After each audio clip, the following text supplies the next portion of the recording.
Now for our story.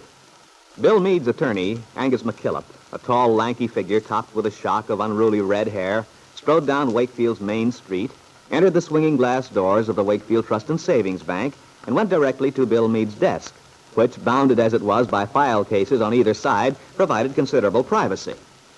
Now, Bill looks up from a sheaf of papers as Angus addresses him. How did it work, lad? Oh, hello, Mr. McKillop. Yeah, I'm fairly busy, but not too busy to stop for a minute. Good. I'd like to talk to you for a bit, but how do I get at you? You're all barricaded in like a lion in his lair. Oh, well, look, you just go around there to the left on the other side of that file. You see? There's an opening. Yeah, good.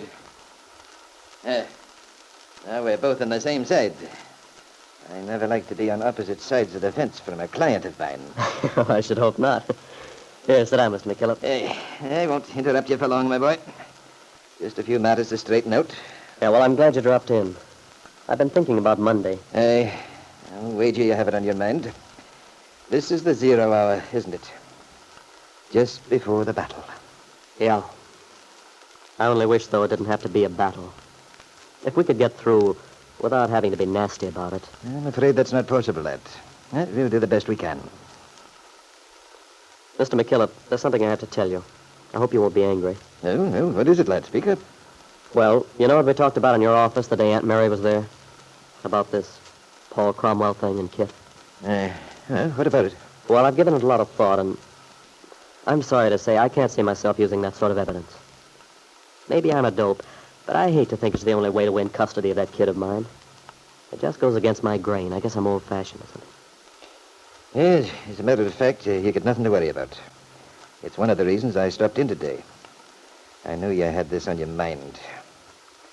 I doubt you quite understood at the time. You see, the evidence concerning your wife's friendship with Mr. Cromwell in the past, before your divorce went through, hasn't a thing in the world to do with our case. It's not valid. It isn't? Well, but I thought... No. It's simply a clue. Straw in the wind, you might say. If there'd been anything to show that this man had been here in Wakefield to see your wife since the divorce, well, that'd be another story. You see, in other words, it would constitute new evidence. Now, new evidence is the only kind we can use. Oh, I see. I didn't understand that. And be that as it may, it's of no matter now. I've checked up very carefully. Nothing of the sort took place. Well, then, we won't have to say anything about it in court? No, you can forget the whole thing. Oh, I'm sure glad to know it. You know, I'll feel a lot better if I do get custody of the baby, knowing that I didn't have to make a lot of nasty implications about his mother. Well, now about Monday. What are you planning? As to that, I've got some encouraging news. You have? You know this nurse, governess, they have taking care of your son? From Miss Thorndyke? Yeah, sure. I had a long talk with that young woman just this morning. She's a fine, sensible person, especially considering that she's of the frailer sex. You know, I don't entirely agree with you, Mr. McKillop. I'm inclined to think women are pretty swell people. You'll learn. Although if you haven't already, after getting yourself into your present pickle... Well, maybe I'm a demon for punishment, but I still have hopes. As to Miss Thorndyke, I believe she's going to be a great help to us as a witness. Hey, you mean she's willing to take the stand? To testify on our side? She's agreed to substantiate your own statement about your ex-wife saying she wished she'd never had a child. I see. Well, that might make a big difference. Certainly. It's a lucky thing she's so fond of the Ben. It's his welfare she's thinking of. Even though she's bound to get into trouble with Ben Calvert when he finds out she's against him. Oh, she'll lose her job, that's for sure. She's not worrying about that. On the other hand, the housekeeper... Lucy? Hey, the poor little mouse.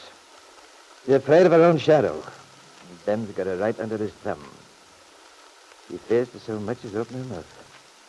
Hey, I'm afraid we're going to run into some opposition in that direction. I'll have to talk to her again. Seems to me Lucy supports an invalid sister or something. And she must be getting on towards 60. No, it wouldn't be easy for her to get another job here in town if Mr. Calvert fired her. I gather that was one of her worries. Yeah. Well, that being the case, if Lucy's out of the picture, it puts us in sort of a spot, doesn't it? I mean, wouldn't we need two people to testify? That's right, lad. We would indeed. Miss Thorndyke's word wouldn't be enough, but don't worry about it. I believe that I can take care of the matter. I'm going to show up that Calvert household for what it is.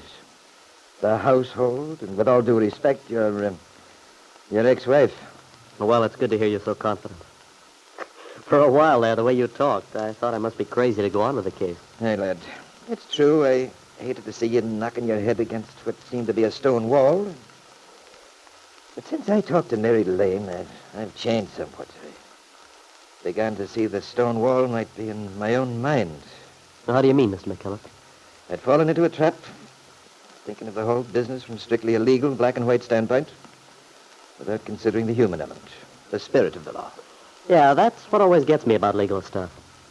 So many times they do seem to forget the spirit of it. Well, thanks to Mary Lane, I've got my view of things straightened out again. We know your wife doesn't want that child. She said so to you and to others. I'm determined we can demonstrate that to the judge's satisfaction. Well, now I must be going along. I'll stop by for you Monday morning at 9 sharp. We'll get to Huntsville in ample time. The court opens at 10. Yeah. Well, I'm glad to be driving over with you. We can talk over any last-minute details then, huh? Yes.